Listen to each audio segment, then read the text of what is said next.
get into how we're going to approach it, drive that approach it, make sure everything that could possibly be within access,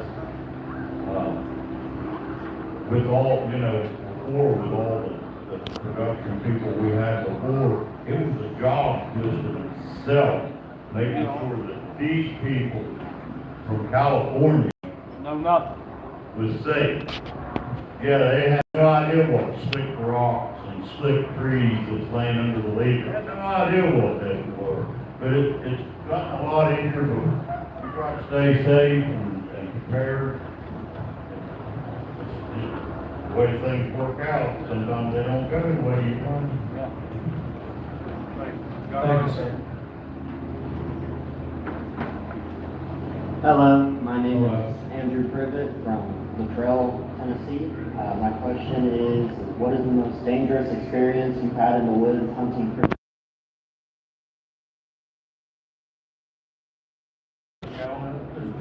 Several dangerous encounters, but for some reason, honestly, it's probably not the most dangerous one I have, but for some reason, one that still sticks in my dog is mothman. For some reason, that's still, to this day, like, I feel like I was in another nature, I don't know why. I think it's, for some reason, that's the thing.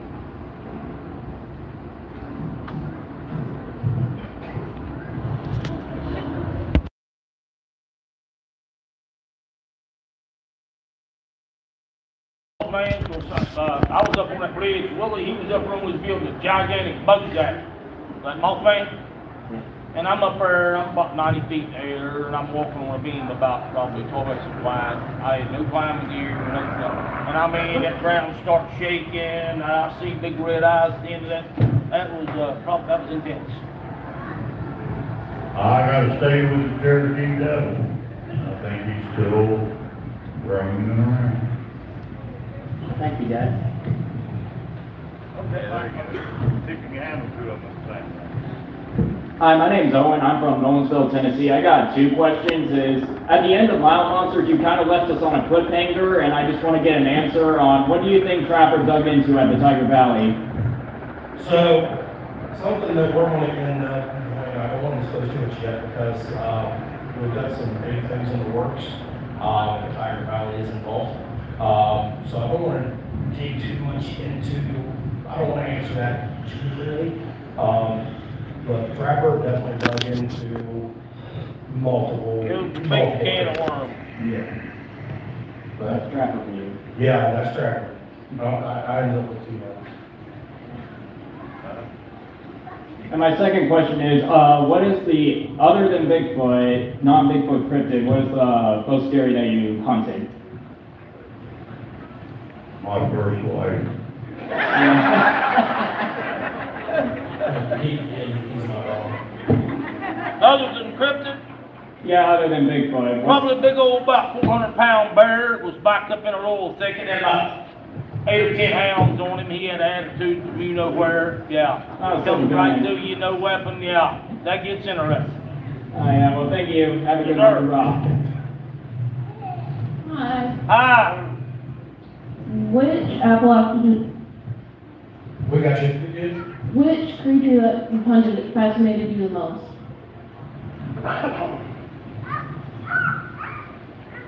I've always been obsessed with the harassment or whatever.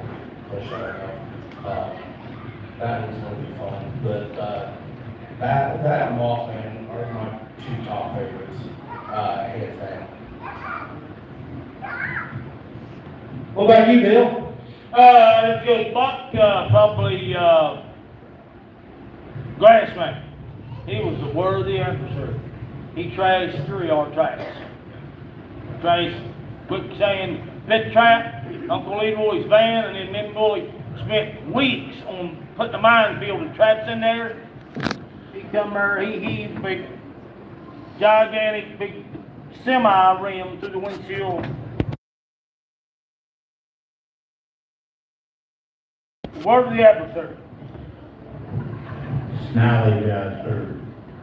Yeah. There ain't nothing like 3 o'clock in the morning getting bombarded out of the sky. You can't see what's doing it, you just hear it, and every once in a while you might catch a glimpse of it where it flies off.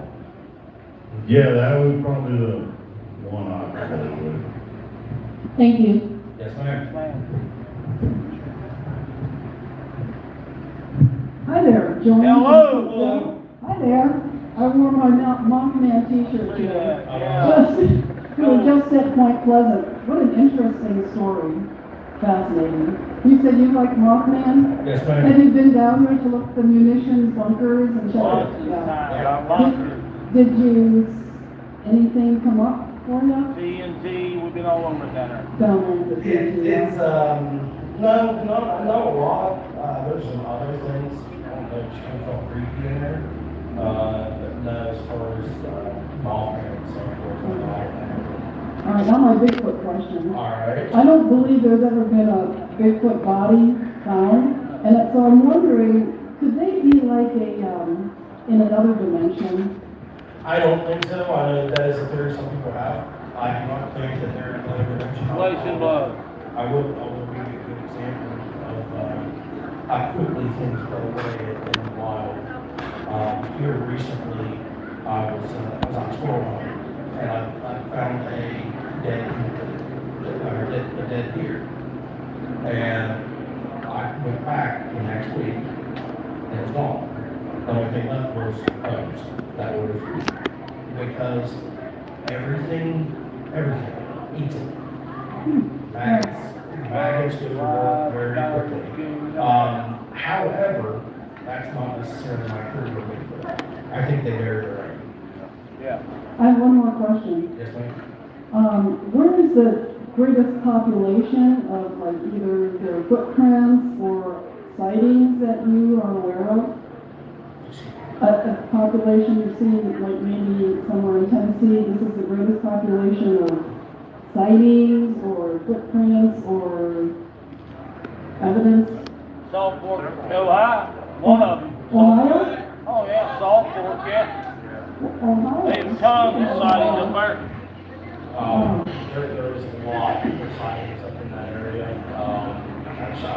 Southeastern Ohio, there's several in West Virginia, there's several in Tennessee, but as far as pinpointing down one specific area that's a hot spot, that's not something I'm familiar enough with Tennessee, you know what I mean? But back home, like my neck of the woods, I know a few places. There was a Bigfoot festival in, I think it was Loudonville, Ohio. Yeah, a couple weeks ago, yeah. Well, thank you. Yes, ma'am. Man,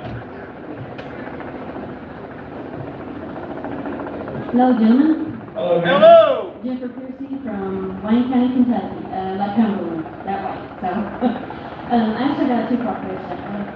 My first question is, I know you guys have been doing this for a long time and growing up. Was there someone, I know you talked about this a minute ago, talking about family, you know, that you went to and learned from? For example, like my grandmother, she was very, very religious, very into that. But she was also highly superstitious and could make the hair on her head turn white. She would just tell me, you know, when the lights go out, you better be inside. So, is there anybody in your life that influenced you when you were younger, stories, things like that, it scared you, but it was a good kind of scare, that you wanted to go back and hear again and learn, and somebody influential in your growing up?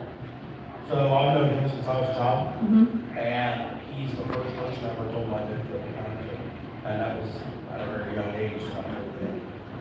So he was my sounding board on all that. So growing up, He's Obi-Wan. he owed me one something. I don't know. I ain't much on Star Wars or Star Trek or anything, but yeah, he's something up there.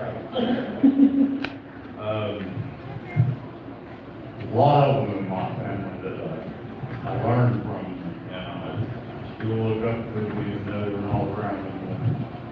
That they've taught me a lot about creatures that no person knew about, they had weird names for them.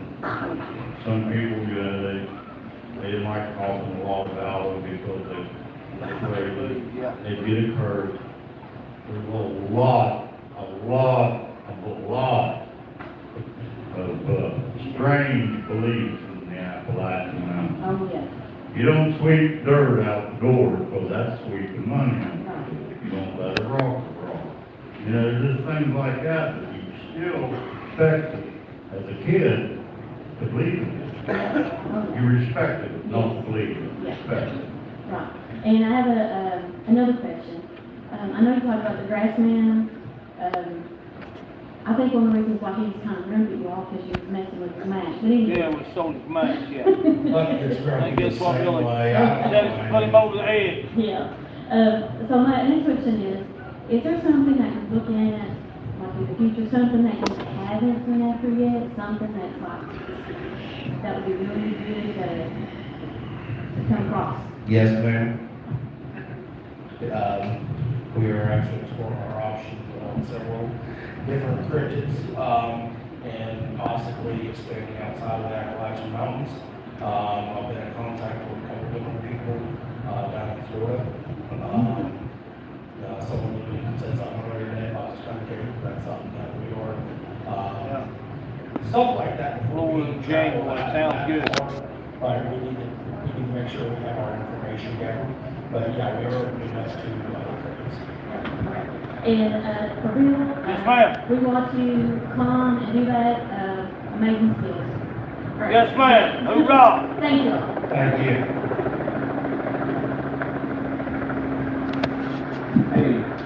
Hey, my name's Cal, growed up here in East Tennessee, the mountains, and I've got this big old black cat behind my house.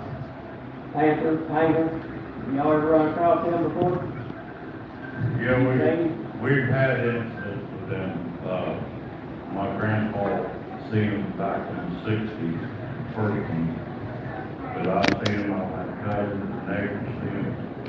But law enforcement in West Virginia will tell you that they do not exist. Yeah, but But they got if a you close. tell them, because, I know I had a buddy that was dairy farm, and he had to put one cow down. He caught a little hawk, but he couldn't get a shot. I see him tell a game warden that the next time I see one, I'll shoot it and call you and you come pick it up. And the game warden looked him right dead in the eye and said, and then I'll get you feeling a endangered species. So they know they're there, they just don't want to admit it. That's something y'all should prove sometime with that. Well, that's something that you may consider. One behind my house, y'all welcome to come look at me. Yeah, but they're like regular cats, they just want to, whenever they see whenever they want to be seen, you know? I've had an encounter a few times with this. He's there. Man, when he screams, it'll make a hair stand up on your neck. Another thing is, y'all are gonna come to Tennessee with me? That's been discussed. There's nothing confirmed yet. Yeah, That's definitely, yes, sir. that's something that we're going to, we've been talking with a few different people. That's, something that we're going to get to. Good meeting y'all. Yes, sir. Hey guys, Mark from East Tennessee. Come back, talk to Converted. He's always out there. He probably did Bigfoot. But one of the questions I have for you guys is in Bigfoot, Cumberland County, you guys got Bigfoot, and then the chupacabra came along and freed him. And just wondering how often did you guys bump into the chupacabra and interact with Bigfoot? That happened one time. I have another experience. Thank you.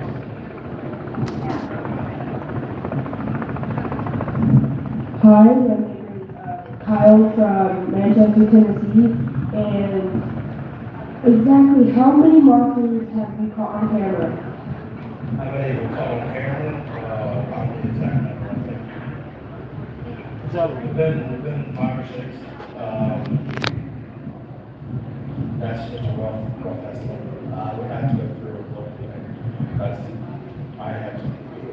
We've been after a lot of pictures, and I have to go through it. Yeah, rough estimate, 5 or 6. Okay, thank you.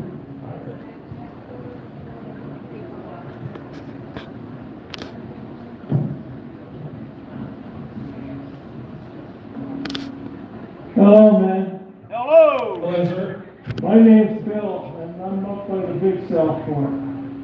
And, I just wanna say, I really appreciate you guys coming down here. That means a lot to the fans that have followed me for all the years.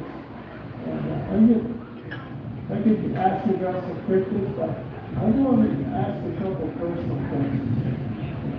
We'll answer personal questions. Yeah, kind of like to know you guys. Well, Bill, Yes, sir. where did you go into boot camp? Take a guess. Oh, Did you say when? when or where? 1975. Paris Island? Yes, sir. Yeah, that's 60 miles north from there. Yes, sir. Yeah. From Hollywood. Today, it depends what a little bit, more, could be, New River, depends what, if you're more specialist, New River's a weekend down there too. Yes, sir. You get into white salt, hard top pieces, there's a lot of things that rivers are doing. Yes, sir. Cop, I caught from you, that you said that you were in the circus? Yeah. What branch were you? Marine Corps. Thank you, Hawk. You were in Green Corps also? That's for you, Hawk. Yeah, I've been Yeah? 100 years ago. Yeah. Yeah, I was just looking at the size of the boots that you wear. How big is your foot anyway? 14 and a half. I was wondering, because I can only get up to 12 there. I gives you pretty good stability. I can put them in a 14, but I like 14 and a half. But I like to have a little room. I think gives you a little more. You might want to hide some. You know what I mean? A Yeah. little more traction out there on the slippery slopes there. You can get more foothold. Yeah. That's always a good thing. And, but, when was it you got to know these fellas? I've known him my whole life. I've known him since I was just a young child. Bill, I met around 2006. Yeah. So was Huck like a neighbor who's a close by? Yeah, we still live very close to each other. Yeah.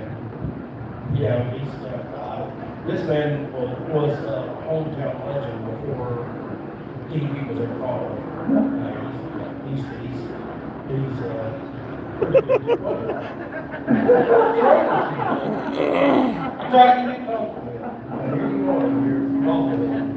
Well, who was to know you're not allowed to raise horses around the courthouse lawn? I was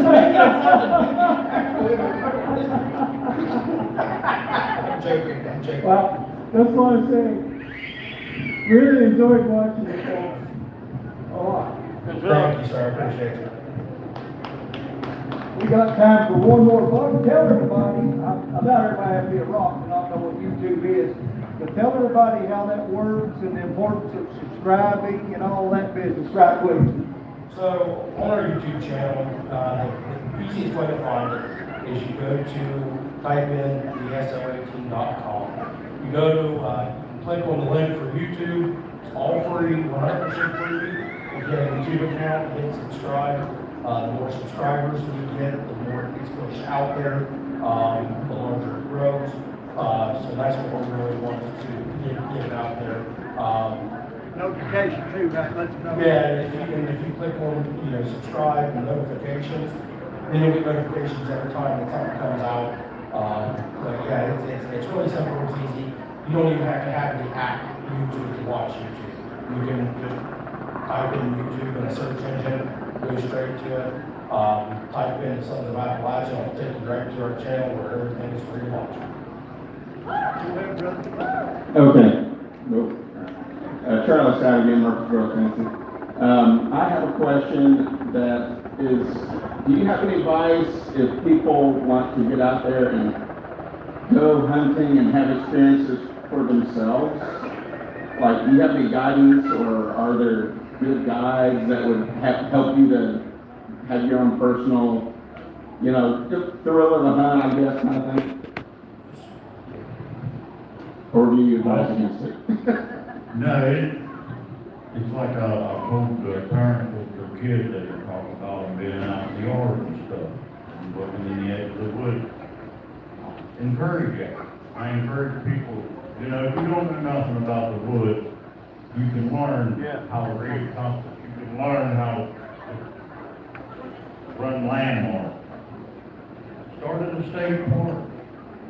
Hunt around the state park. The reason we carry weapons is not because it's Bigfoot. It's about some of the creatures that, the bears and the bobcats and the mountain lions that we encounter. And believe it or not, there's some natives in the woods. Two-legged, non-hairy people. Yeah, they could be hairy. What scared me worse is, you know, you got cartel people up home, cartel people moving in remote places up there. They booby trap. Whatever they're doing, whatever they're growing, whatever they're making, they booby trap. You walk in the middle of that, you're ready. Go to a state park, go to the woods, because they have boundaries. It's hard to get lost in the state park. I'm not saying you can't. Just go there and get used to being in the woods, and then start taking that step. Just keep, you know, building it. Don't give up.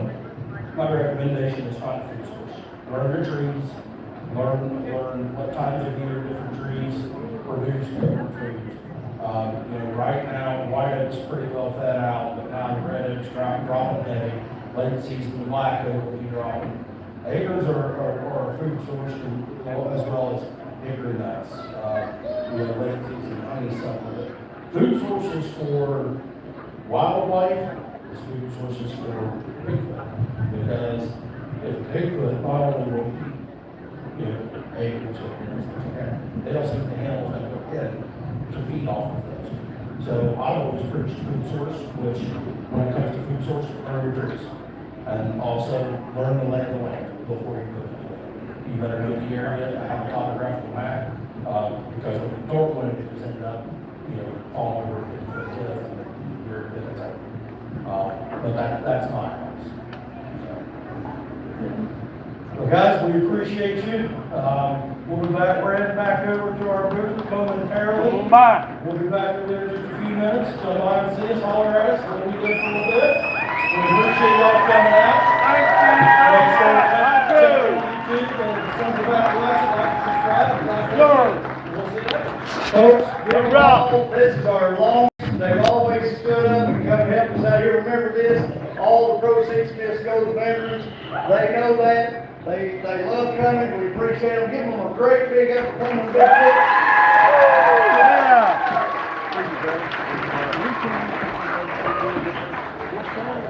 You live on?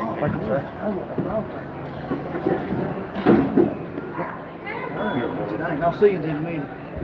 Hang around, folks. We've got the swarm heading. We're still live. If y'all want to say anything. We're live on YouTube. Maybe give us 5 Hey. We're live. Well, we just We're live finished on up there. here at Crossville with our questions and answers. We're going back to our booth over here, tent. We very close to getting 100,000 subscribers on our YouTube channel, and that's kind of a personal goal for us. Been quite a blessing with the opportunity we've been given, and it means a lot to us. So we're very thankful, and coming out to these events, it's a great opportunity to get to meet fans, get to hear other people's stories and encounters. It's my favorite part about coming to these, is getting to hear what everybody has to say. It's a blessing. Yes, sir, I love this. I get to be in front of this camera. It's awesome. With the old bros here coming to this is all. Hey, we get to meet all our fans here. I mean, we wouldn't be here if it wasn't for the fans. I love doing this. This is the most important part of this, is coming to meet our fans. They love us. It's awesome. Ready? You all have a great day. Appreciate you watching our channel. Yes, sir. Hoorah. The security's taking care of us, making sure that we're safe, and now we're on our way. Bill, what do you